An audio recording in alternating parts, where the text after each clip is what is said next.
Hey everyone, for those that don't know me, I'm Lara. I'm the CEO of the Ehlers-Danlos Society.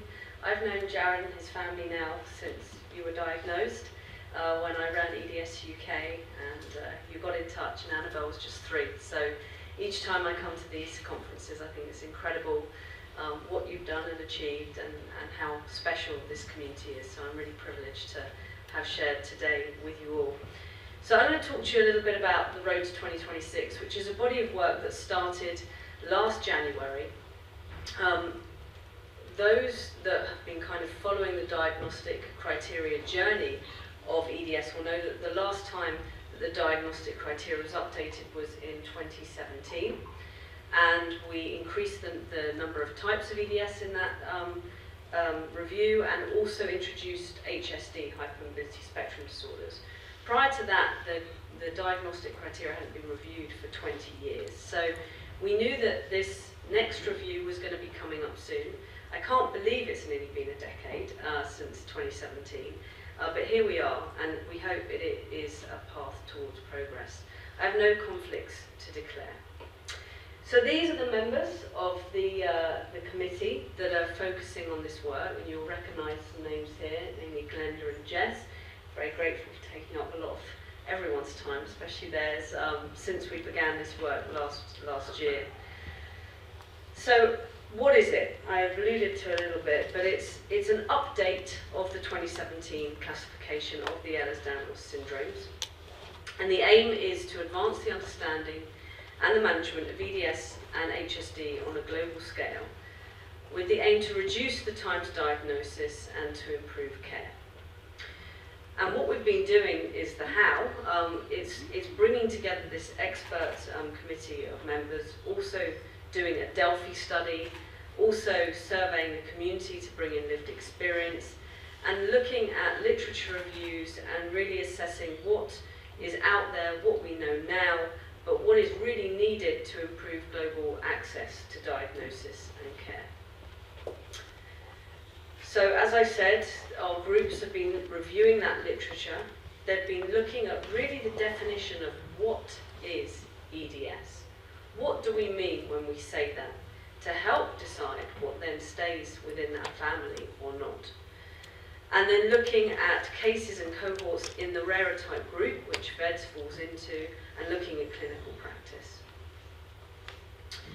And then within the EDS and HSD world, there's been 5 really big areas of research that have been happening that in parallel that are all going to come together to influence the final outcome. And that is, as I've said already, the review of literature, the What is EDS Delphi study, but looking at DICE and CAUSE. So DICE is our global registry. There are around 20,000 people with EDS now on that registry. That makes up our legacies and the current DICE one, and that includes people with vascular EDS. And our core is our core network of excellence, which is a group of institutions and groups around the world who help us to think about these things, register people into that biobank and registry, and really help progress things along. Then we have HEDGE, which is our hypermobile Ehlers-Danlos genetic evaluation study, which was looking to try and find a biomarker behind hypermobile EDS and possibly HSD. And the results of that are coming together at the scientific symposium meeting in Toronto in September. We've also, from the 1,000 people that we sequenced from that, been able to do epigenetic work, proteomic work, and metabolomic work as well. So lots and lots of work going into trying to really think about the genetics behind that. And then there was a HEDS and HSD criteria review study. Since the 2017 publication, lots of people have been questioning, are HEDS and HSD one and the same thing? Well, this study looked at that from a global lens and brought in lots of multi-institutions to look at their patient cohorts and to find out if they could answer that question. So if we look at the Delphi, the first part of it was looking at the rarer types, the monogenic types of EDS. And we had people take part, only experts that had been dealing with treating patients of this type, to answer these questions and help us come to some kind of conclusion that was as unanimous as it can be when you're doing a Delphi. We also had people, 415 in total, looking at HEDS and the comorbidities. Of course, the nature of the rarer types means there were many more people that were able to contribute to that knowledge than the rarer types, but it was about the expertise, not the number that we were focused on. We had 363 people asking questions about HSD and the comorbidities. And really what that Delphi is it's a questionnaire, it's a survey that goes out to numerous experts, and all of those answers come together to try and find what we think is out there and is commonly agreed on. We have also incorporated lived experience. We feel that this is essential. We did an initial feedback survey, Your Voice Matters, when we announced this body of work, to find out what are people interested in from this, what do they want from it, what are they excited about, what are they fearful of. And then we also launched just last week a EDS and HSD community experience survey. And within 24 hours, 48 hours, sorry, we had over 1,000 people fill that in.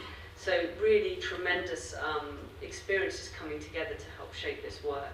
And I would recommend to everyone in this room, if you haven't done that, please do that. Let the Vascular EDS experience be heard as well. It's free to do, it's on our website, so you can have a look on social media and on there to please take part in that. We also have an international consortium, which is about 200 people now, experts from around the world, clinicians, researchers, academics, but in every single group within the consortium is someone with lived experience. We have Jackie Fish on our Vascular EDS group as well. We're grateful to her for her input. And 20% of the Road to 2026 Steering Committee also have lived experience. So we really have factored that in as something as of a priority. So what is going to happen in 2026? What is this road leading us to? Well, it's going to be an internationally peer-reviewed publication in the American Journal of Medical Genetics in December of 2026, which is going to include the updated classification, the updated diagnostic criteria. We're going to also be introducing diagnostic pathways that are going to live on our website and also on our app, with the idea being that when you go to a primary care doctor, they can really start thinking about those red flags to identify the rarer types, such as VEDS, and get you on the right pathway. And an update on all of the above, so also clinical care as well and management, which is going to be coming out within the rarer types of EDS in that December edition, and for HEDS and HSD a much more comprehensive edition coming out in March 2027. So lots and lots of work, and we really believe that this is going to be one of the most important publications of these conditions times. So it's going to be a lot of updates, moving us all in the right direction of care and access. And as I said, all of those parallel works are happening to assist with the outcomes and decision making. So the criteria study outcome is going to be completed the middle of this year. The HEDS study is going to be presented in Toronto in September. The multiple proteomic studies and epigenetic studies are also coming together to find out if really hypermobile EDS does have that genetic component as well. And the really big things that we're trying to consider through this is, as I said, are HEDS and HSD the same? Should HEDS be renamed? Does hypermobile EDS belong and stay within the Ehlers-Danlos syndromes? And once determined if HEDS stays in EDS, what do the rarer types, the monogenic types, get called? What happens if we do find markers related to HEDS and HSD? And how do these outcomes work practically in different geographical areas? And how do we tackle it as an organisation once this work is published? It's all very well saying the gold standard is genetic testing. If you don't live in a country where that's accessible, how do we make it possible for people with those rarer types to still get access to a diagnosis? It's all well and good us talking about hypermobility spectrum disorders, but if you live in an area of the world that don't acknowledge that or use that as a diagnosis, then that's a real problem. So we're going to have a lot of challenges when this comes out, no matter what gets published, but we are here as the global organisation to try and steer everyone through those challenges. We're also going to be thinking about whether the comorbidities should be included in the hypermobile EDS criteria. Also within those monogenic group, within the rarer types, what types stay and what types go? what materials and resources are needed to support the patients to accept and understand the changes, educational and dissemination plan for the doctors, professional bodies to understand how to use this new criteria and pathways. Is the Bateman score sufficient? And many, many other smaller questions along the way. So that is the road to 2026. Like I said, it's a really big body of work. We're really excited about it. We have drawn on experts that we can think that are best poised to answer these questions. And I'm happy to answer any questions that people may have on it. Thank you.